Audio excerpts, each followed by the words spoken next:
El taxi la dejó donde el asfalto se rendía ante la grava suelta, y allí el aire cambiaba de textura, menos a pueblo, más a estiércol removido y a la sal que el viento traía desde el acantilado. 2 millas al oeste. Miss Marple pagó al conductor con las monedas exactas, las llevaba separadas desde Paddington. En el compartimento izquierdo del monedero, y se quedó un momento observando la casa antes de que nadie saliera a recibirla. Los espinos que daban nombre a la granja formaban un seto bajo y espeso a lo largo del camino, podado sin ninguna gracia particular. Con esa clase de disciplina que revela años de trabajo y ninguna vanidad. No había macetas junto a la puerta. Eso, pensó, ya decía algo. Ha tardado usted una eternidad, dijo Constance Pasco desde el umbral, sin disculparse por no haber salido antes. Tenía 82 años y los ojos de alguien que ha decidido, hace mucho, que la cortesía y la sinceridad rara vez coinciden, de modo que ha optado por la segunda. Su mano, cuando tomó la de Miss Marple, resultó sorprendentemente firme. El tren se retrasó en Bodmin, dijo Miss Marple. Algo relacionado con el ganado en la vía, según nos explicaron, aunque nadie parecía muy seguro.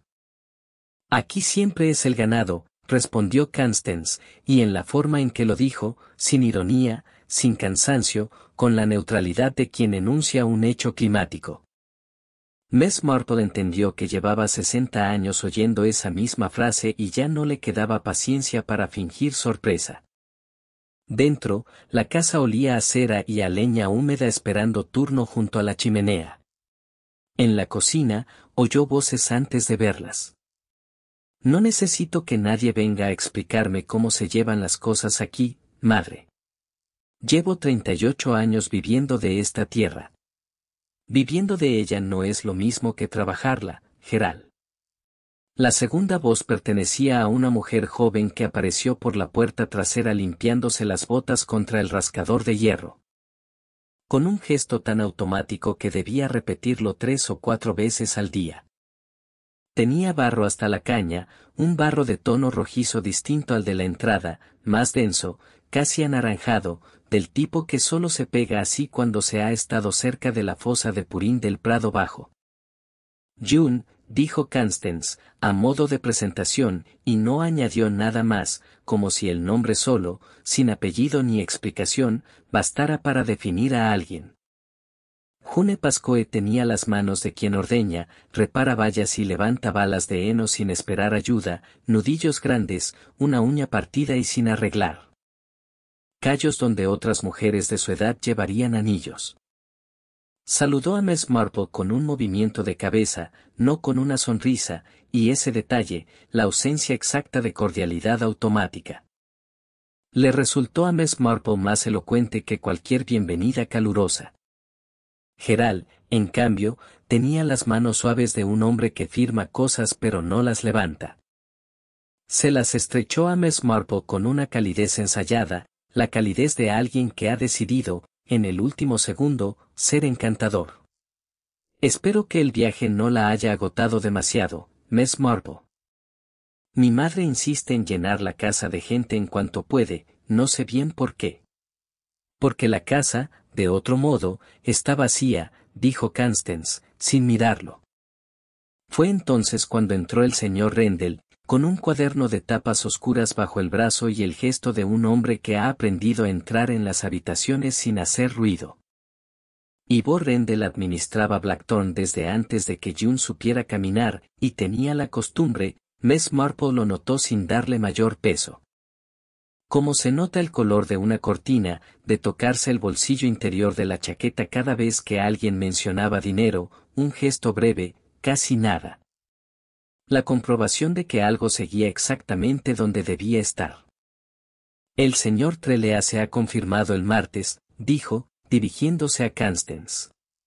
Quiere revisar los libros con calma antes de redactar el codicilo. Dice que prefiere no dejar nada sin cuadrar. Muy propio de los abogados, comentó Gerald, y sonrió, pero la sonrisa no le llegó a los ojos, y encendió un cigarrillo con un movimiento un poco más brusco de lo necesario. Muy propio de un buen abogado, corrigió Constance, que es distinto. Grendel no dijo nada. Pasó el peso de un pie a otro y volvió a tocarse el bolsillo, y esta vez fue June quien lo miró, un segundo de más, antes de volver a concentrarse en las botas. Miss Marple, sentada junto a la ventana con las manos cruzadas sobre el regazo, escuchaba el mar allá abajo, un sonido constante que la casa parecía haber dejado de oír hacía años. Pensó en lo poco que hacía falta, en realidad, para que una habitación se llenara de cosas no dichas, bastaban 4 personas, un cuaderno y un martes por venir. «Se quedará usted la quincena, espero», dijo Constance, ya sin preguntarlo del todo. «Con mucho gusto», respondió Miss Marple, y miró hacia el prado bajo, donde el barro rojizo brillaba débilmente bajo la última luz, mucho antes de saber por qué habría de recordarlo. La cena se sirvió a las 7:30, con una puntualidad que a Miss Marple le pareció menos costumbre que ley. Constance ocupaba la cabecera con la espalda recta de quien ha decidido que encorvarse sería una claudicación más, entre tantas, que no está dispuesta a conceder. El comedor tenía un retrato sobre la chimenea, un hombre de bigote espeso y mirada severa, el difunto Edmund Pascoe, supuso Miss Marple, y nadie, en toda la cena, alzó la vista hacia él ni una sola vez, lo cual, pensó, era en sí mismo un modo de mirarlo constantemente. «El cordero es de la granja», dijo June, no como ofrecimiento sino como corrección, cuando Gerald comentó que estaba un poco duro. «Lo sé, June. Lo sé perfectamente. Yo aprobé la venta del rebaño Derso». «Marzo», corrigió ella, sin alzar la voz, y algo en la corrección, tan mínima, tan innecesaria, le dijo a Miss Marple que entre hermanos existía un marcador que no tenía nada que ver con las fechas. Grendel comía con la meticulosidad de un hombre acostumbrado a que lo observen. Cuando Constance mencionó, de pasada, que Trelease querría ver también los libros de la granja además de los del fideicomiso, la mano izquierda del administrador se desplazó, brevemente, hacia el bolsillo interior de la chaqueta, y volvió a bajar antes de que el gesto pudiera llamarse gesto. Miss Marple, que partía su patata en trozos pequeños con la atención de quien no tiene ninguna prisa, no dijo nada. Pero lo vio. ¿Todos los libros?, preguntó Gerald, y su voz, por primera vez esa noche, perdió el barniz. «Todos los que existen, imagino», dijo Constance. «¿Es lo habitual cuando se redacta un codicilo, no, Ivor?» «Es lo habitual», confirmó Grendel, y bebió agua, aunque tenía el vino servido y sin tocar frente a él. Se hizo un silencio que nadie llenó, y Miss Marple, que había vivido lo suficiente para reconocer la diferencia entre un silencio vacío y uno cargado, prestó atención al segundo tipo. June miraba su plato. Gerald miraba la ventana, donde ya no había nada que ver salvo su propio reflejo. Grendel miraba, brevísimamente, a Constance, y apartó los ojos con la rapidez de quien ha sido sorprendido mirando algo que no debía. «¿Ha decidido usted ya, madre, qué es lo que quiere cambiar?», preguntó Gerald al fin, con el tono de quien lleva días queriendo hacer esa pregunta y ha esperado a tener testigos para formularla, como si los testigos fueran a protegerlo de la respuesta. «Lo decidiré con Trelease el martes». «Eso no es una respuesta». «No», convino Constance, «no lo es». Y siguió comiendo, con una calma que a Gerald pareció exasperarlo más que cualquier réplica, porque contra la indiferencia no hay argumento posible, solo la humillación de haberlo intentado. Después de la cena, Miss Marple aceptó dar un paseo corto antes de que oscureciera del todo, y fue June quien la acompañó. No por cortesía, eso quedó claro de inmediato, sino porque necesitaba revisar la cerca del prado bajo antes de que las ovejas quedaran encerradas para la noche. «Mi hermano cree que esto se administra solo», dijo June, sin que nadie se lo hubiera preguntado, mientras caminaban por un sendero donde la hierba cedía paso, más adelante, a esa tierra rojiza y densa que Miss Marple ya había visto en sus botas. Cree que firmar papeles en Truro es lo mismo que levantarse a las 5. ¿Y usted se levanta a las 5? A las 4:30, si hay parto. Lo dijo sin orgullo, como quien enuncia una tarifa, y Miss Marple pensó que había, en esa ausencia exacta de vanidad, algo más revelador que cualquier queja. Llegaron a la cerca, 3 postes torcidos junto a la fosa de Purín, cuyo olor llegaba antes que su forma, y June se agachó a examinar un alambre suelto con las manos desnudas, indiferente al frío. Más allá, el prado descendía hacia un cobertizo de piedra medio derruido que Miss Marple no había visto desde la casa. ¿Qué es aquello? El cobertizo viejo. Ya no se usa. Mi padre guardaba ahí las herramientas grandes, antes de morir. ¿Y ahora? Ahora no se usa, repitió June, y algo en la repetición, en la manera exacta en que evitó mirar hacia el cobertizo mientras lo decía, hizo que Miss Marple, por un instante, sintiera el frío de la tarde de un modo distinto al meramente atmosférico. No dijo nada más.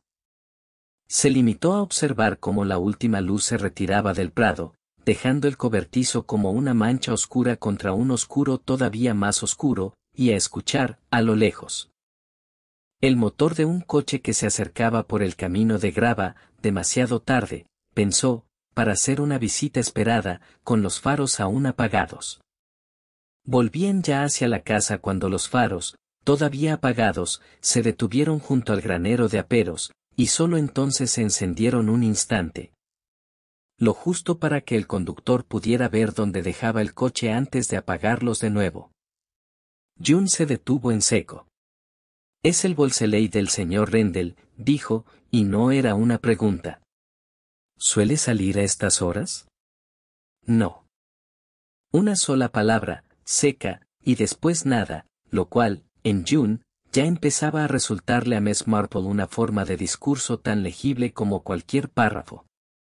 Caminaron el resto del trecho en silencio, un silencio que había cambiado de naturaleza desde el que compartieron junto a la cerca, aquel había sido el silencio de quien no quiere hablar de algo. Este era el de quien, de pronto, está pensando con demasiada rapidez para hablar de nada. Miss Marple, 2 pasos por detrás, observó cómo June aceleraba el paso sin llegar a correr. Ese punto exacto de urgencia contenida que solo alcanzan quienes han sido educados para no mostrar alarma delante de los animales. Rendell estaba ya junto a la puerta del granero cuando llegaron, guardando algo. Miss Marple no pudo ver qué, y no hizo ningún esfuerzo visible por intentarlo, en el maletero del coche. Se sobresaltó al oír los pasos, un sobresalto pequeño, casi controlado a tiempo, y la mano derecha voló, como tantas veces esa noche, hacia el bolsillo interior de la chaqueta, donde no había ya cuaderno alguno porque lo había dejado sobre la mesa del comedor 3 horas antes. Miss June. Miss Marple. Su voz sonaba correcta, incluso cordial, pero llegaba un segundo tarde, como una réplica ensayada de camino. He tenido que acercarme a Fobey. Un asunto de última hora con el banco. El banco de Fobey cierra a las 5, señor Rendell, dijo June, sin ninguna acusación en el tono, solo el hecho. Expuesto con la misma neutralidad con que antes había corregido el mes de la venta del rebaño. El banco, sí. Pero conozco al gerente. A veces, entre amigos. No terminó la frase. Nadie se la pidió terminada. Miss Marple, que llevaba las manos cruzadas sobre el chal y parecía enteramente absorta en el frío de la noche, reparó en 2 cosas que no dijo. Que los bajos del pantalón de Rendell estaban salpicados de un barro oscuro, casi negro bajo la luna, muy distinto del polvo pálido que cubriría unos zapatos tras un paseo por la carretera de Fobey. Y que respiraba, todavía, con la rapidez de quien ha caminado deprisa cuesta arriba, no con la calma de quien lleva media hora sentado al volante de un coche. Espero que no le hayamos interrumpido nada importante, dijo Miss Marple, con esa suavidad suya que nunca pedía disculpas por preguntar y nunca parecía preguntar del todo. En absoluto, en absoluto. Randall sonrió, cerró el maletero con un golpe algo más firme de lo necesario, y el sonido pareció sobresaltarlo a él mismo. Será mejor que entre. Mrs. Pascoe querrá saber que todo está en orden antes del martes. ¿Y lo está? Preguntó June. ¿El qué? Todo. En orden. Rendell la miró entonces, y por primera vez esa noche Miss Marple vio algo distinto en su expresión, no nerviosismo, sino cálculo. La mirada rápida de un hombre que sopesa cuánto puede decir sin decir nada. Siempre lo está, Miss June. Llevo 22 años ocupándome de que así sea. Entró en la casa sin esperar respuesta. June se quedó mirando el coche un momento más, y Miss Marple, siguiendo la dirección de sus ojos, advirtió que también las ruedas traseras del Wolseley llevaban salpicaduras del mismo barro oscuro. Hasta la altura del guardabarros, la clase de salpicadura que solo deja un camino sin firme, embarrado por la lluvia reciente y removido por un uso frecuente. El camino que bajaba, precisamente, hacia el prado bajo y el cobertizo que ya no se usaba. ¿Hay algún camino hasta Fobey que pase por el prado bajo? Preguntó Miss Marple, con la voz de quien hace una pregunta puramente geográfica. No, dijo June. Ninguno. No añadió nada más, y esta vez el silencio no era suyo únicamente. Miss Marple lo sintió instalarse entre las dos, compartido, como si ambas hubieran llegado, por caminos distintos, al mismo lugar exacto y hubieran decidido, cada una a su manera, no nombrarlo todavía. Dentro, Constance seguía levantada, sentada junto al fuego con una labor de punto que, Miss Marple observó, llevaba horas sin avanzar más de 2 vueltas. ¿Ha vuelto Ivor? Preguntó, sin alzar la vista de las agujas. Sí, madre. ¿Le has preguntado dónde estaba? Dice que en Fobey. Con el banco. Constance dejó, entonces, la labor sobre el regazo, y algo en el modo en que sus manos todavía capaces, todavía precisas, se quedaron quietas sobre la lana hizo que Miss Marple pensara que aquella anciana sabía exactamente cuánto valía la explicación de Rendell y había decidido, por ahora, no gastar la energía de discutirla. Trellis llega el martes a las 11, dijo, en cambio, dirigiéndose a nadie en particular, o quizá a la habitación entera. Querrá los libros de la granja, los del fideicomiso, y las cuentas del banco de los últimos 3 años. Se lo he escrito yo misma esta tarde, antes de la cena. Fue la primera vez en toda la velada que Miss Marple vio a Gerald, que acababa de entrar con una copa de brandy en la mano, quedarse absolutamente inmóvil junto a la puerta, sin haber sido nombrado. Sin que nadie lo mirase, como si la frase de su madre le hubiera caído encima con el peso exacto de algo que llevaba tiempo temiendo oír formulado en voz alta.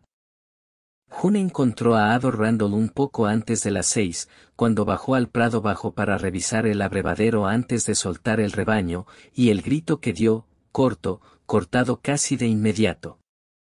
Como si ella misma se hubiera ordenado callar, llegó hasta la casa con la claridad extraña que solo tienen los sonidos en el aire helado de la madrugada.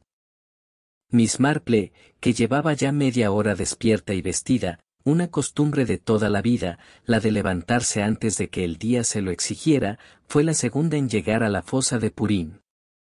Después de Gerald, que corría en bata y zapatillas con una torpeza que no parecía fingida. No lo toques, dijo June, y su voz sonaba distinta, más grave, como si algo en su garganta se hubiera cerrado a medias. No hace falta. Está claro que... No terminó la frase. No hacía falta terminarla. El señor Rendell yacía de bruces junto al borde de la fosa, con un brazo hundido hasta el codo en el barro rojizo y espeso que Miss Marple ya conocía de las botas de June. Y la cabeza vuelta hacia un lado en un ángulo que ningún cuerpo vivo elegiría. No había forcejeo visible en la tierra removida, solo el desorden natural de un lugar donde el ganado pisotea a diario, y el abrevadero, unos metros más allá. Seguía goteando con la misma cadencia indiferente de siempre. Hay que llamar al doctor, dijo Constance, que había llegado apoyada en un bastón que Miss Marple no le había visto usar hasta entonces, con la voz firme, aunque las manos, cuando se cerraron sobre el puño del bastón, temblaban con un temblor mínimo, casi invisible. Y a la policía, supongo. Aunque me temo que el doctor llegará antes y servirá de menos.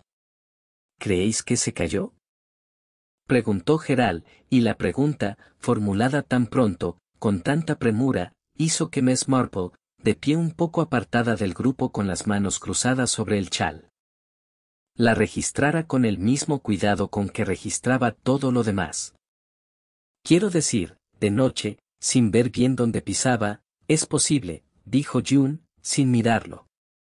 Estuvo aquí anoche, dijo Gerald, y ahora sí bajó la voz, aunque no lo suficiente. Con el coche. Dijo que venía de Fobey. Eso dijo, repitió Constance, y algo en el modo en que lo repitió, sin afirmarlo ni negarlo, sugería que llevaba ya rato pensando exactamente en lo mismo que su hijo acababa de decir en voz alta. Miss Marple no se acercó al cuerpo. No hacía falta acercarse para observar lo que había que observar, y llevaba suficientes años entendiendo que la curiosidad demasiado visible era, en sí misma, una forma de anunciarse. Desde donde estaba, sin embargo, podía ver los zapatos del señor Rendell, buenos zapatos, de ciudad, no de granja, y el barro que los cubría no era el barro rojizo y denso de la fosa donde yacía, sino un barro oscuro, casi negro, seco ya en los bordes, del tipo que solo se pega así en un camino sin firme tras la lluvia. El mismo barro, pensó, que le había visto la noche anterior en los bajos del pantalón, junto al granero. No dijo nada. Se limitó a fijar el detalle en algún lugar de su memoria, junto a otros detalles, el mes de marzo corregido en la cena, el cuaderno olvidado sobre la mesa. La mano que volaba una y otra vez hacia un bolsillo vacío, con la misma disciplina paciente con que, durante décadas, había clasificado los pequeños comportamientos de St. Mary Mead sin permitirse jamás sacar una conclusión antes de tiempo. Habrá que avisar también al señor Trelease, dijo Constance, de pronto, y la frase sonó tan fuera de lugar en aquel momento que los tres, Gerald, June y la propia Miss Marple, se volvieron hacia ella. Su reunión del martes ya no tiene demasiado sentido sin los libros que Ivor tenía que preparar. Madre, por el amor de Dios, hay un hombre muerto, lo sé perfectamente, Gerald. Estoy mirándolo. No había frialdad en el modo en que lo dijo, sino algo más parecido al agotamiento de una mujer que ha decidido, hace ya tiempo, no permitirse el lujo de la conmoción. Pero los libros seguirán siendo necesarios, muerto o vivo. Quizá ahora más que antes. June se agachó junto al cuerpo, no para tocarlo, sino para mirar más de cerca, con la misma atención práctica con que examinaría a un animal enfermo, y Miss Marple observó cómo sus ojos se detenían. Un instante, en el mismo lugar exacto donde se habían detenido los suyos, los zapatos, el barro equivocado. Este barro no es de aquí, dijo June, en voz baja, casi para sí misma, y después, más alto, con una firmeza que sonó casi como una advertencia dirigida a nadie en particular. No hay motivo para que tuviera esto en los zapatos y vino directamente del coche hasta la fosa. Nadie respondió. Gerald encendió un cigarrillo con manos que no estaban del todo quietas y no dijo nada más. Constance apoyó las dos manos sobre el bastón y miró hacia la casa, hacia el granero, hacia el camino oscuro que bajaba desde allí, como si estuviera midiendo, con los ojos, una distancia que le importaba más que el cuerpo mismo. Miss Marple levantó la vista hacia el cobertizo de ruido, apenas visible entre la bruma baja que el sol aún no había disuelto, y pensó, sin decirlo, que alguien tendría que subir hasta allí antes de que la marea de la mañana, vecinos, médico, policía, borrara cualquier cosa que aún pudiera quedar sin borrar. El inspector llegó pasadas las 9, en un coche de policía que subió por el camino de grava sin apresurarse, como si ya supiera que la prisa, a esas alturas, no iba a devolverle la vida a nadie. Se llamaba Hobden, tenía el pelo cortado casi al rape y una forma de caminar, los brazos ligeramente separados del cuerpo. Como si llevara siempre algo invisible bajo cada axila, que delataba 20 años de servicio antes de ascender a algo con despacho propio. No parecía impresionado por Blackthorne, ni por Constance, ni por el título de nadie. ¿Quién lo encontró?, preguntó, sin preámbulo, mientras se agachaba junto al cuerpo con las manos en los bolsillos del abrigo, sin tocar nada todavía. Yo, dijo June. ¿A qué hora? A las 6 menos cuarto. Bajo siempre a esa hora para el abrevadero. Hobden asintió, como si esa respuesta, precisa, sin adornos, sin una sola palabra de más, le resultara ya, en sí misma, información útil sobre quien la había dado. Se volvió hacia el cuerpo, observó los zapatos, el barro seco en los bajos del pantalón, la postura del brazo hundido en la fosa, y Miss Marple, que lo observaba a él con la misma atención con que él observaba al muerto, pensó que aquel hombre no necesitaría que nadie le señalara lo evidente. Este barro no es de la fosa, dijo Hobden, al cabo de un momento, incorporándose. Es más oscuro. Más seco. Eso mismo dijo mi hija esta mañana, comentó Constance, desde donde estaba, apoyada en el bastón, sin ningún tono de sorpresa en la voz. Como si la coincidencia entre el inspector y June no le pareciera digna de mayor comentario. ¿Y usted es? Constance Pascoe. Es mi granja. Era mi administrador. Entonces tendremos que hablar, señora Pascoe. Con calma, y por separado con cada uno. Lo dijo sin amenaza, sin la teatralidad que Miss Marple había visto en tantos policías de pueblo a lo largo de los años, hombres que confundían la autoridad con el volumen de voz. Hobden hablaba bajo, y precisamente por eso, pensó ella, se le escuchaba con más atención. Fue entonces cuando Miss Marple, sin llamar la atención sobre el gesto, se acercó lo suficiente para que el inspector reparara en su presencia. Perdone que interrumpa, dijo, con esa voz suya que nunca sonaba a interrupción real, pero hay un cobertizo, ahí arriba, que quizá convendría revisar antes de que la mañana avance demasiado. La hierba, alrededor, empieza ya a levantarse con el sol, y cualquier huella que hubiera. Hobden la miró un momento, valorándola de la misma manera en que había valorado la respuesta de June, sin condescendencia. Sin la sonrisa rápida y vacía que algunos hombres reservaban para las ancianas que hablaban de más. ¿Y usted es? Jane Marple. Estoy de visita. ¿De qué cobertizo habla? Del que ya no se usa, respondió Miss Marple, y señaló, con un gesto mínimo de la cabeza, la mancha de piedra gris que se distinguía entre la bruma, en lo alto del prado. Hobden siguió la dirección de su mirada, y algo en su expresión, no sorpresa, sino la reorganización rápida de una lista de prioridades, le dijo a Miss Marple que la sugerencia había caído en terreno útil. Collins, llamó, a un agente joven que esperaba junto al coche con el aire de quien preferiría estar en cualquier otro sitio, suba hasta ese cobertizo y no toque nada. Solo mire y me avisa. El joven partió cuesta arriba, y en el silencio que dejó su marcha, Gerald, que llevaba ya un rato fumando con la mirada fija en un punto indeterminado del suelo, habló por fin. Estuvo aquí anoche. Ivor. Con el coche, junto al granero. Dijo que venía de Fobey, del banco. ¿Y usted lo vio llegar? No. Me lo dijo June.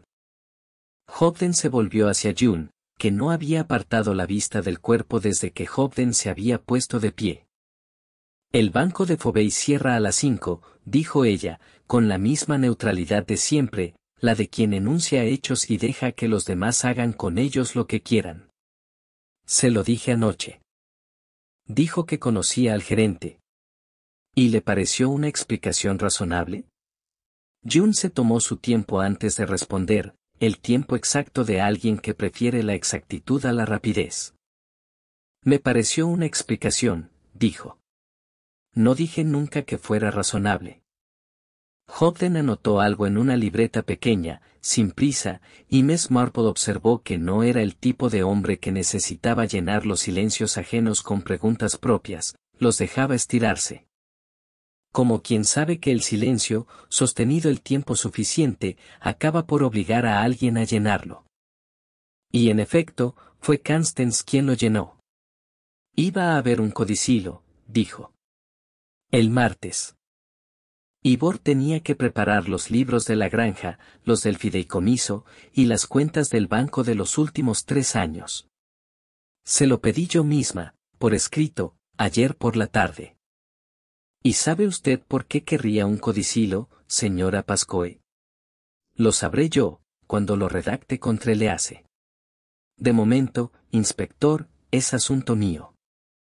Lo dijo sin aspereza, pero con una firmeza que cerraba la puerta con más eficacia que cualquier grito, y Hobden, que parecía comprender exactamente cuándo insistir y cuándo no. Se limitó a anotar también aquello, sin insistir. Fue entonces cuando Collins bajó del cobertizo, algo más deprisa de lo que había subido, con un objeto envuelto en su propio pañuelo.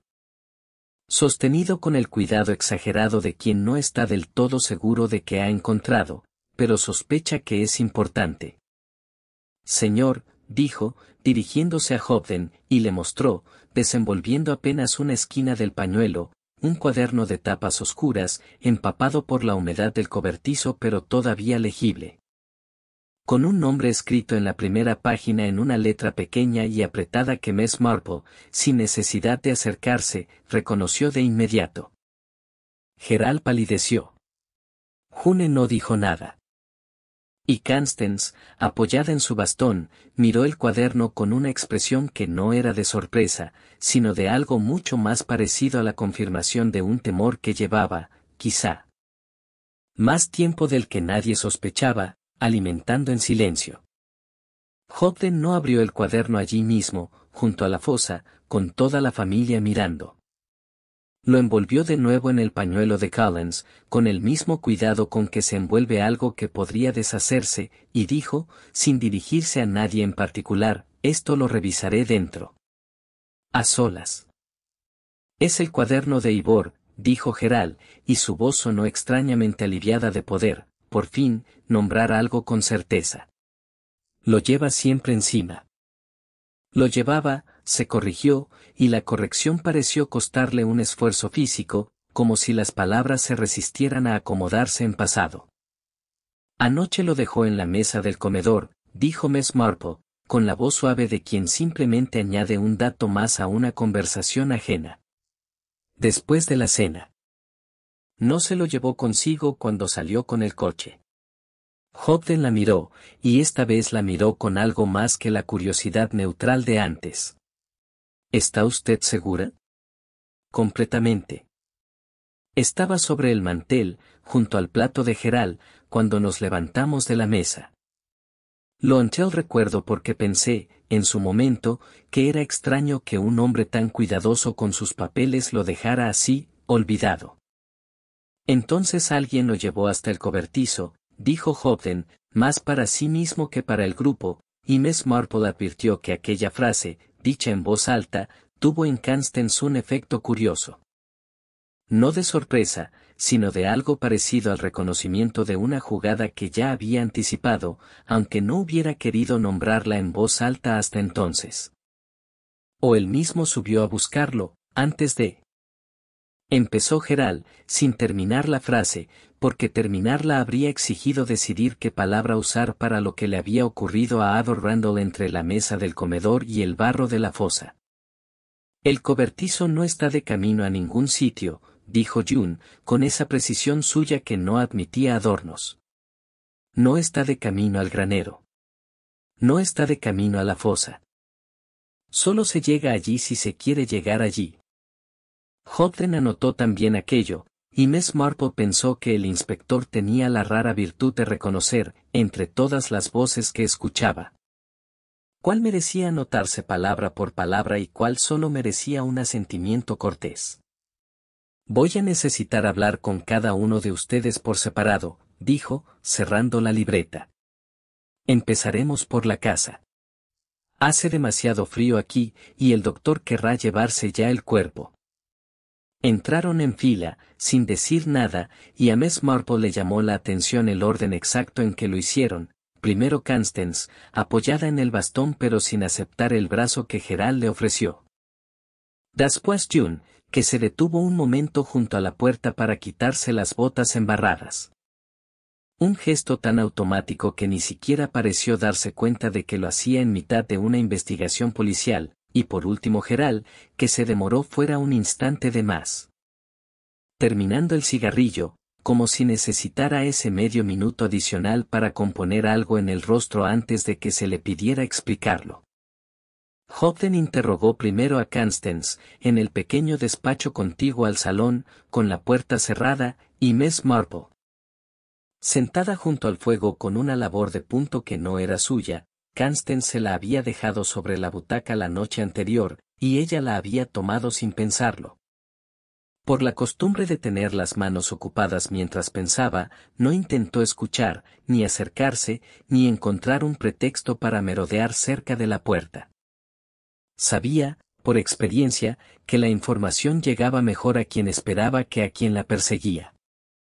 Fue Jim quien se sentó junto a ella, quizá porque no soportaba quedarse sola con Gerald en la misma habitación, quizá por otra razón que Miss Marple no intentó adivinar todavía. Mi madre lo va a proteger, dijo June, de pronto, mirando el fuego y no a Miss Marple. A Gerald. Siempre lo ha hecho. Aunque esta vez no sé si podrá. ¿Cree usted que su hermano tiene algo que ver con lo ocurrido? June tardó en responder, y cuando lo hizo, su voz había perdido la firmeza práctica de siempre, sustituida por algo más parecido al cansancio. Creo que mi hermano lleva años pidiendo dinero prestado sobre esta granja sin decírselo a nadie. Creo que Ivor lo sabía. Y creo que mi madre lo sospechaba, y por eso quería el codicilo, y por eso quería los libros del banco, no los de la granja. ¿Se lo ha dicho ella misma? Mi madre no dice esas cosas. Las hace. June se miró las manos, los nudillos grandes, la uña partida, como si buscara en ellas alguna respuesta que las palabras no le daban. Pero lleva semanas mirando a Gerald en la cena como si ya supiera algo que él todavía cree que puede ocultarle. Miss Marple no dijo nada durante un momento, dejando que el silencio hiciera el trabajo que tan bien sabía hacer, y después preguntó, con la voz de quien pregunta lo más natural del mundo. ¿Y el señor Rendell? ¿Confiaba usted en él? Confiaba en que hiciera su trabajo. June se encogió de hombros, un gesto brusco, casi defensivo. No sé si eso es lo mismo que confiar en un hombre. Se tocaba siempre el bolsillo, ¿sabe? Cuando alguien hablaba de dinero. Como si comprobara que algo seguía ahí. Nunca antes entendí bien qué. Yo tampoco, dijo Miss Marple, aunque no era del todo cierto, tenía ya, guardada en algún rincón ordenado de su memoria, una hipótesis que prefería no compartir todavía. Ni siquiera con alguien tan directa como June Pasco. La puerta del despacho se abrió, y Constance salió con el mismo paso firme con que había entrado, sin que su rostro revelara nada de lo que se hubiera dicho dentro. Se detuvo un instante junto al fuego, miró a June con una expresión que Miss Marple no supo del todo interpretar, advertencia, disculpa, las dos cosas a la vez, y dijo, dirigiéndose a Hobden, que había aparecido tras ella en el umbral, ahora le toca a mi hijo, inspector. Aunque le advierto que no le va a gustar lo que tiene que preguntarle. Gerald, que esperaba junto a la ventana con la mirada perdida en el prado, se volvió al oír aquello con una expresión que, por primera vez en toda la mañana, no intentó disimular. El rostro exacto de un hombre que sabe que se le ha acabado el tiempo de elegir sus propias palabras. El médico se llamaba Pris, un hombre joven para el oficio, con las manos rojas de frío y la costumbre de hablar mirando siempre el cadáver y no a quienes lo rodeaban. Como si le debiera al muerto una atención que no pensaba desviar por cortesía hacia los vivos. No se ahogó en el purín, dijo, sin preámbulo, arrodillado junto al cuerpo con el instrumental ya guardado. Hay un golpe aquí, detrás de la oreja izquierda, que no encaja con una caída sobre tierra blanda. La tierra blanda no deja ese tipo de marca. Esto lo hizo algo duro y con un borde definido. ¿Y la hora?, preguntó Hobden. Entre las 10 de la noche y la medianoche. No antes ni después, si el frío de la madrugada no me engaña, que a veces engaña. Miss Marple, que se había quedado junto a la cerca con el pretexto, cierto, además, de que el aire frío le sentaba bien a las mañanas. Escuchó aquello con la misma atención discreta con que escuchaba todo, y pensó que las 10 de la noche coincidía, casi exactamente, con la hora en que Rendell había cerrado el maletero del Wolseley junto al granero, con las manos aún manchadas de un barro que no era el de la fosa. ¿Pudo el golpe dárselo él mismo, al caer?, preguntó Gerald, que se había acercado sin que nadie lo llamara, con el cigarrillo consumido hasta el filtro entre los dedos. Podría, si hubiera un borde de piedra donde caer, dijo Pris, sin mirarlo. No lo hay. He mirado. Gerald no dijo nada más. Se quedó mirando el punto exacto donde había estado la cabeza de Rendell, como si esperase que la tierra le ofreciera una explicación distinta a la que acababa de oír. Y Miss Marple observó que sus manos, al llevarse el cigarrillo apagado a los labios por pura costumbre, temblaban con la clase de temblor que no se finge fácilmente. Se lo llevaron a Gerald poco después, al mismo despacho donde antes había estado su madre, y esta vez Miss Marple, en lugar de quedarse junto al fuego, salió al jardín trasero con el pretexto de admirar unos rosales que, en realidad, apenas merecían el nombre, tan descuidados estaban. Desde allí, la ventana del despacho quedaba entreabierta lo suficiente para que las voces, sin ser del todo audibles, dejaran pasar su tono, y el tono de Gerald, incluso amortiguado por el cristal. Era el de un hombre que discute más consigo mismo que con quien lo interroga. No hizo falta escuchar las palabras exactas.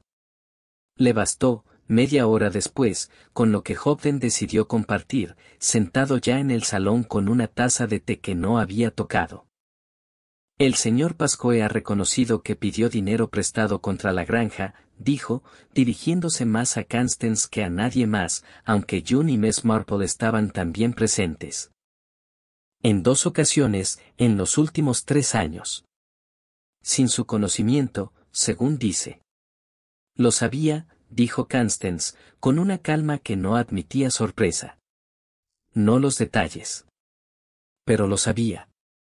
Dice que Rendell se enteró hace un mes, revisando las cuentas del banco para el codicilo, y que amenazó con contárselo a usted antes del martes. ¿Y lo mató por eso?, preguntó June, con una voz que Miss Marple no le había oído usar hasta entonces, más aguda, casi infantil en su incredulidad. Como si necesitara que alguien le confirmara que aquello no podía ser verdad, aunque llevara toda la mañana temiendo precisamente eso. Dice que no, respondió Hobden. Dice que discutió con él, sí, ayer por la tarde, antes de la cena, y que le pidió tiempo. Dice que Rendell se lo concedió. Dice que después de la cena no volvió a verlo hasta esta mañana, en la fosa. ¿Y usted le cree?, preguntó Miss Marple, con esa voz suya que nunca parecía exigir respuesta y siempre la obtenía. Hobden la miró, y por primera vez desde que había llegado a Blackthorn, algo parecido a la duda cruzó su expresión, la duda de un hombre acostumbrado a que las confesiones a medias resulten. Casi siempre, en la confesión completa que sigue después. ¿Tiene motivo, señora? Tiene ocasión, si nadie puede confirmar dónde estuvo entre las 10 y la medianoche. Y ha mentido ya una vez esta mañana, al decir que no sabía nada del dinero. Eso es cierto, dijo Miss Marple. Aunque también es cierto que un hombre capaz de mentir sobre un préstamo no es, necesariamente, un hombre capaz de matar. Son dos cobardías distintas, inspector, y no siempre viven en la misma persona. Nadie respondió a aquello de inmediato, y Miss Marple, mientras el silencio se asentaba, pensó, sin decirlo, sin que nada en su rostro lo revelara, en un hombre que había conocido hacía muchos años en St. Mary Mead, un tal Frederick Towns, que había pedido dinero prestado sobre la panadería de su padre sin decírselo a nadie, y que había sido, durante meses, el principal sospechoso de un incendio que finalmente resultó ser obra de su propia esposa, harta de esperar una herencia que no llegaba. Frederick Towns era débil, cobarde, mentiroso con el dinero, pero jamás había tenido, en toda su vida, el estómago necesario para hacer daño a nadie de forma directa. La analogía, pensó Miss Marple, solía ser correcta. Pero sabía también, con la misma certeza tranquila con que sabía todo lo demás, que las analogías podían fallar, y que confiar demasiado en el recuerdo de un hombre muerto hacía 30 años era, en sí mismo, un riesgo que no pensaba correr sin más pruebas. Hay algo que no encaja, inspector, dijo, en cambio, en voz alta. El barro de los zapatos del señor Rendell no era el barro de la fosa. Y el cuaderno que se encontró en el cobertizo estaba, anoche, sobre la mesa del comedor. Alguien lo llevó hasta allí. Y si el señor Gerald dice la verdad al afirmar que no salió de la casa después de la cena, entonces alguien más tuvo que subir hasta ese cobertizo, con el cuaderno. En algún momento entre las 10 y la medianoche. Constance, que había permanecido callada durante todo el intercambio, con las manos quietas sobre el regazo, levantó entonces la vista, y en sus ojos, por primera vez desde la llegada de Miss Marple a Blackthorn, apareció algo que no era ni firmeza ni resignación, sino el principio, apenas visible, de un miedo muy antiguo y muy concreto. Nadie le impidió subir hasta el cobertizo, aunque tampoco nadie se ofreció a acompañarla, y Miss Marple, que prefería con mucho las tareas que podía realizar sin testigos, encontró en ello más ventaja que desaire. La puerta, de madera hinchada por la humedad, se dio con un chirrido que debía de llevar años sin engrasarse. Dentro olía a herramienta oxidada y a paja vieja, y la luz entraba solo por una ventana estrecha, cubierta de telarañas lo bastante gruesas como para sugerir que nadie las había atravesado en mucho tiempo, salvo, quizá, en un punto exacto junto al banco de trabajo, donde una mano reciente había apartado los hilos sin miramiento. Sobre el banco, entre un martillo sin mango y una lata de clavos oxidados, había un rectángulo más limpio que el resto de la madera, del tamaño aproximado de un cuaderno. El polvo, alrededor, llevaba semanas asentándose, en ese rectángulo, no. Miss Marple no tocó nada. Se limitó a mirar, con la misma paciencia con que había mirado tantas cosas a lo largo de su vida, y a preguntarse quién, además de la persona que había dejado allí el cuaderno la noche anterior, conocía aquel banco de trabajo lo bastante bien como para saber exactamente dónde posarlo sin necesidad de encender una luz. Fue Hobden quien la encontró allí, 15 minutos después, con Collins pisándole los talones. Le dije que no tocara nada, señora. Y no lo he tocado, inspector. Solo he mirado. Señaló el rectángulo limpio sobre el polvo. Alguien conocía este cobertizo lo suficiente como para moverse por él sin luz. Eso descarta, me parece, a cualquiera que no haya crecido en esta granja. Hobden se acercó, estudió la marca. Y algo en su expresión, la reorganización silenciosa de una teoría que empezaba a resultarle menos sólida de lo que había parecido esa mañana, le dijo a Miss Marple que el inspector ya había empezado. También él, a notar la grieta. El señor Gerald ha crecido aquí toda su vida, dijo Hobden, aunque el tono con que lo dijo sonaba más a objeción que a convicción. En efecto.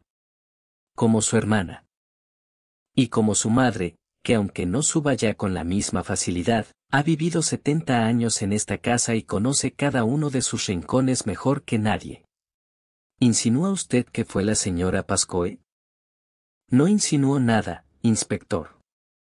Señalo, simplemente, que la lista de quienes podrían haber cruzado este cobertizo a oscuras es más larga de lo que el barro de unos zapatos, por sí solo, permite reducir. Bajaron juntos, en un silencio que a Miss Marple no le resultó incómodo, y fue al llegar al patio cuando encontraron a Gerald, sentado en el escalón de piedra de la puerta trasera. Con la cabeza entre las manos, en una postura que no parecía calculada para causar ninguna impresión, lo cual, curiosamente, la hacía más creíble. Mi madre me ha dicho que estuvo despierta hasta pasada la medianoche, dijo, sin que nadie le preguntara nada, alzando apenas la vista. Que me vio en el estudio, con el brandy, sobre las 10:30. Que volvió a bajar sobre las 11:30, a por su chal, y que yo seguía allí, dormido en el sillón. ¿Y usted lo recuerda así? Preguntó Hobden. Recuerdo el brandy. No recuerdo haberme dormido. Pero llevo 2 noches sin dormir bien, inspector, desde que Trelea se confirmó la reunión del martes, así que no me extrañaría. Era, pensó Miss Marple, la clase de coartada que ni exculpaba del todo ni condenaba, una hora de sueño no vigilado, entre las 10:30 y la medianoche. Exactamente el intervalo en que el doctor Price situaba la muerte. Suficiente para sembrar la duda a su favor. Insuficiente para disolverla del todo. Constance apareció en la puerta poco después, con el bastón y un chal distinto al del día anterior, y algo en su manera de mirar a su hijo, no con la severidad habitual, sino con una especie de vigilancia nueva, casi protectora, hizo que Miss Marple se preguntara si aquella mujer no llevaba ya, desde antes incluso de que apareciera el cuerpo, sopesando una sospecha muy distinta de la que el pueblo entero parecía dispuesto a aceptar sin más. Inspector, dijo Constance, con la voz firme de siempre, aunque las manos, sobre el puño del bastón, volvían a temblar con aquel temblor mínimo. Quiero que sepa que si mi hijo hubiera querido ocultar sus deudas para siempre, le habría bastado con no decir nada. Nadie más lo sabía. Ni siquiera Rendell tenía pruebas hasta hace un mes. ¿Y usted cómo lo sabe, señora Pascoe? Preguntó Hobden. Que nadie más lo sabía. Constance no respondió de inmediato. Miró hacia el prado, hacia el cobertizo, hacia el punto exacto donde Miss Marple había visto antes la marca limpia sobre el polvo, y cuando por fin habló, lo hizo con una precisión que a Miss Marple le pareció, más que nunca, deliberadamente incompleta. Porque llevo 40 años en esta casa, inspector, y he aprendido a distinguir el silencio de quien no sabe nada del silencio de quien sabe demasiado. Hizo una pausa. Y en esta casa, últimamente, hay más de un silencio de ese segundo tipo. Nadie preguntó a qué se refería exactamente, y Constance, con la misma firmeza con que había cerrado tantas otras conversaciones en los 2 últimos días, no ofreció aclararlo. Dio media vuelta y entró en la casa, dejando tras de sí un silencio que Miss Marple, sentada de nuevo junto al fuego una hora después, con la labor de punto ajena todavía entre las manos, no dejó de repasar mientras observaba, por la ventana, a June cruzar el patio hacia el granero con un cubo en cada mano y el paso firme de siempre. Sin que nada en su rostro delatara si aquel comentario de su madre iba dirigido a ella, a Gerald, o a alguien cuyo nombre nadie, todavía, se había atrevido a pronunciar en voz alta. Fue Hobden quien le pidió que estuviera presente cuando revisaran los efectos personales de Rendell. No porque necesitara su opinión, eso lo dejó claro con la sequedad de quien concede un favor sin reconocerlo como tal, sino porque, según dijo, una segunda mirada rara vez sobra en estos casos. Y Miss Marple sospechó que aquello era, en su idioma particular, lo más parecido a un elogio que el inspector estaba dispuesto a ofrecer. Los efectos estaban ya extendidos sobre un paño, en la mesa de la cocina, con la precisión clínica de un inventario, una cartera con poco dinero, un reloj de bolsillo detenido a las 11:22. Un pañuelo sin usar, un manojo de llaves. Y, en el bolsillo interior de la chaqueta, el mismo bolsillo que Rendell había tocado tantas veces durante la cena, con aquel gesto breve y automático que Miss Marple había registrado sin comentar. Un papel doblado en 4, tan manoseado en los pliegues que amenazaba con partirse por ellos. Hobden lo desdobló con cuidado. Era una carta, no un documento del banco ni una página de los libros de la granja, una carta antigua, de una letra distinta a la de Rendell, con fecha de casi 30 años atrás. Firmada por un tal Dr. A. Fenwick, del que Miss Marple no había oído hablar en toda su estancia en Blackthorn. Confirmo que la dosis prescrita al señor Pascoe fue ajustada el día 12, siguiendo instrucciones, leyó Hobden en voz alta, y se detuvo. No dice más. Está cortada, o rota, aquí mismo. El señor Pascoe, repitió Miss Marple, con suavidad. ¿Se refiere usted al difunto marido de la señora Pascoe? Eso parece. Adman Pascoe murió hace 31 años, según me dijo June ayer, de camino al Prado. De un fallo del corazón, mientras dormía. Eso es lo que dice el certificado, dijo Hobden, y algo en como lo dijo, subrayando ligeramente la palabra certificado. Le indicó a Miss Marple que el inspector ya empezaba a distinguir entre lo que un papel afirma y lo que en realidad demuestra. Guardó la carta en una bolsa de prueba sin decir nada más, y Miss Marple, que llevaba media vida entendiendo que el silencio de un buen policía valía tanto como sus preguntas, tampoco insistió. Pero pensó, mientras miraba el reloj detenido a las 11:22, una hora que coincidía, con una precisión casi ofensiva, con el intervalo que el doctor Price había señalado esa misma mañana. En un gesto que llevaba 2 días observando sin nombrarlo del todo, la mano de Rendell volando hacia ese bolsillo cada vez que alguien mencionaba dinero, no porque comprobara un cuaderno de cuentas, sino porque comprobaba, una y otra vez, que aquel papel roto seguía exactamente donde debía estar. Encontró a Constance en el salón, sola, con la labor de punto por fin abandonada del todo sobre el brazo del sillón. Y el retrato de Adman Pascoe mirando hacia la habitación desde encima de la chimenea con esa expresión severa que ningún miembro de la familia parecía capaz de sostenerle la mirada. ¡Qué pintura tan buena!, dijo Miss Marple, sentándose sin que se lo ofrecieran, con la naturalidad de quien lleva ya varios días en la casa. Se nota que el pintor conocía bien a su marido. Lo conocía, dijo Constance, sin mirar el cuadro. Era su primo, en realidad. Se lo encargó June antes de morir, sin decírmelo. Como regalo. ¿Y le gusta tenerlo ahí? No especialmente. Pero quitarlo sería como admitir algo, y no tengo ninguna intención de admitir nada, Miss Marple, sobre un hombre que lleva 31 años bajo tierra. Lo dijo con una ligereza tan estudiada que resultaba, precisamente por eso, imposible de creer del todo, y Miss Marple, que no había preguntado nada que mereciera semejante defensa, guardó aquella desproporción en el mismo lugar ordenado de su memoria donde guardaba todo lo demás. ¿Fue una muerte repentina?, preguntó, con la voz de quien hace una pregunta puramente compasiva. Dormía mal, los últimos años. Tomaba algo para el corazón, recetado por un médico que pasaba consulta entonces, no el actual. Una noche no despertó. Constance cogió de nuevo la labor, sin necesidad aparente de tejer, solo para tener las manos ocupadas. Ocurre, a esa edad, con ese corazón. No hubo nada extraño en ello entonces, y no veo por qué habría de haberlo ahora.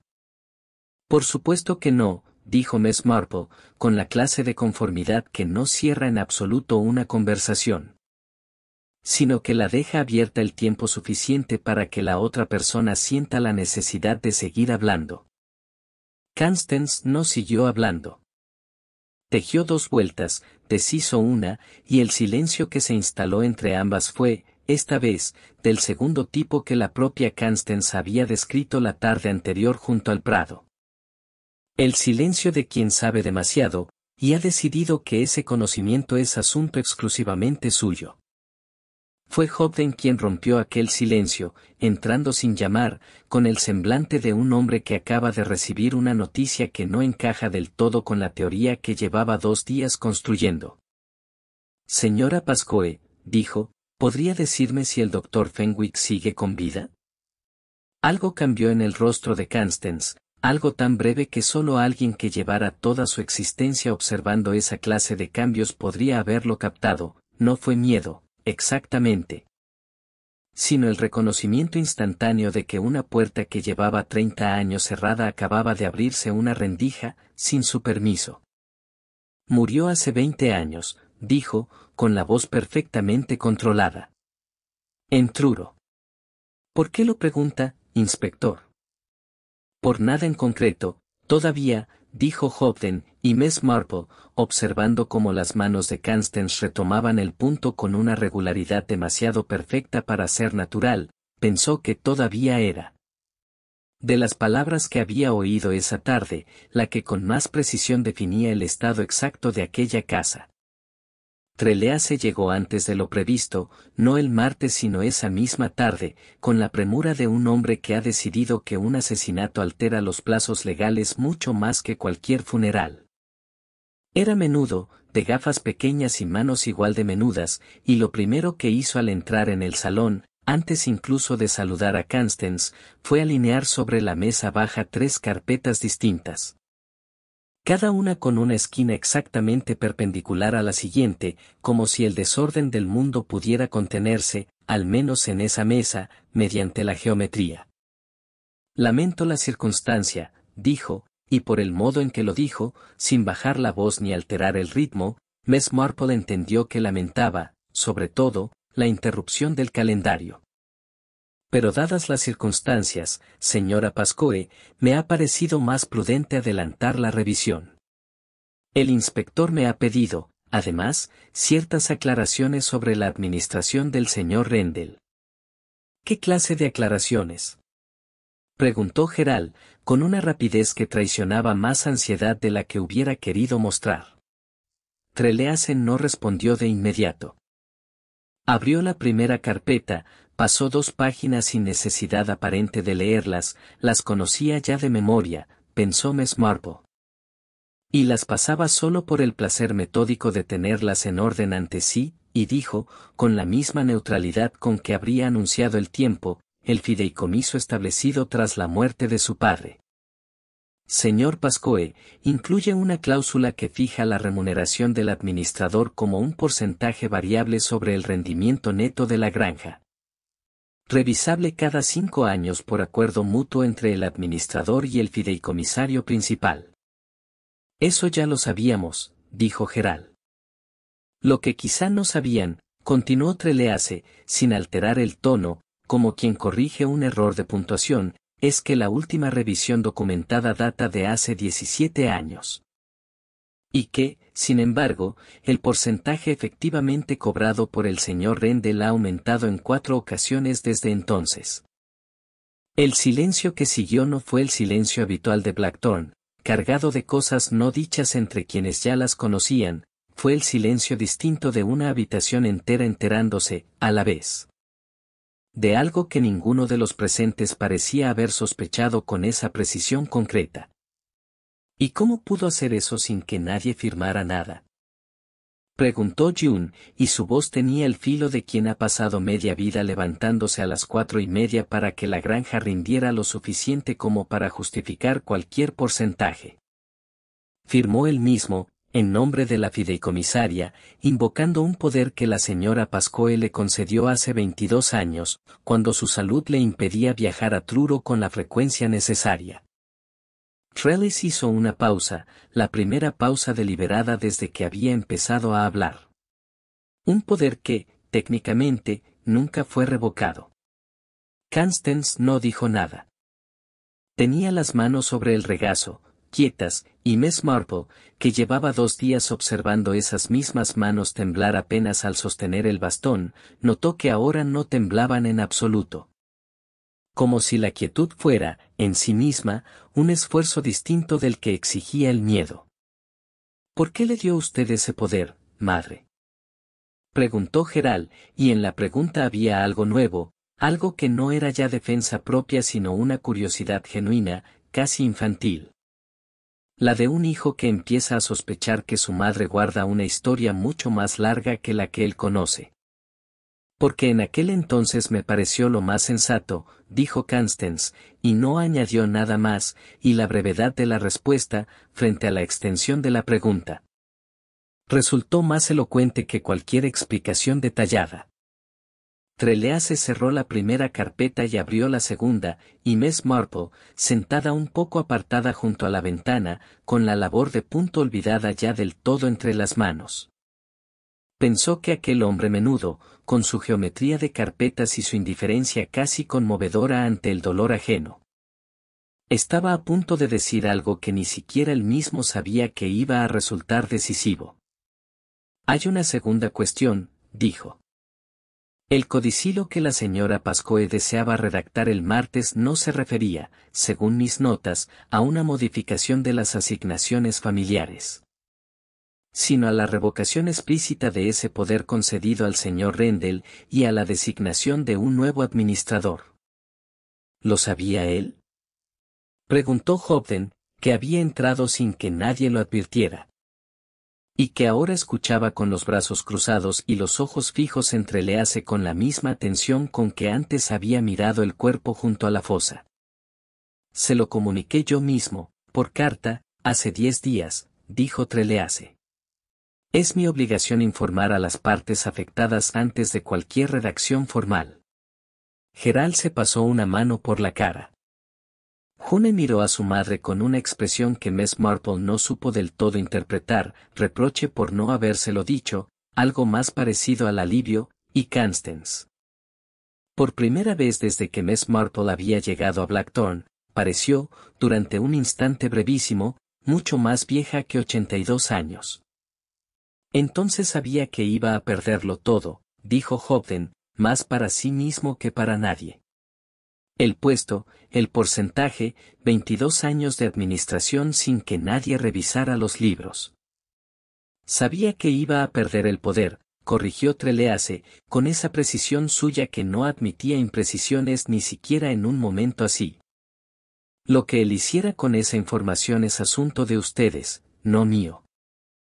Fue entonces cuando Collins entró, con un objeto envuelto en tela colocado sobre una bandeja, y lo depositó ante Hobden con el cuidado de quien ha aprendido, esa misma mañana, que hasta los objetos más humildes pueden convertirse en algo que ya no admite un manejo descuidado.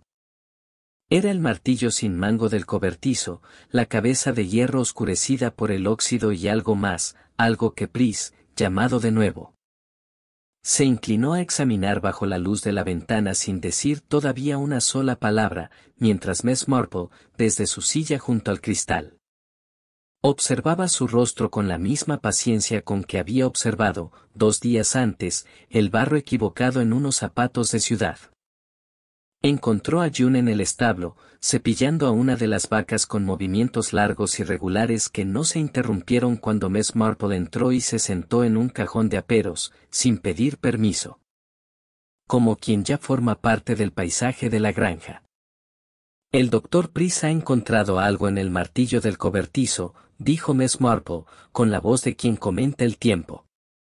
El cepillo se detuvo un instante, solo un instante, antes de retomar el mismo ritmo de antes. Es lógico. Ahí se guardan las herramientas. También había una carta, en el bolsillo del señor Rendell. Del Dr. Fenwick. Sobre su padre. Esta vez el cepillo sí se detuvo del todo. June no se volvió. Apoyó la frente un momento contra el costado caliente del animal, y Miss Marple, que llevaba 2 días observando cada gesto de aquella joven como quien lee un idioma sin traducir, entendió que aquel gesto, tan simple, tan poco teatral,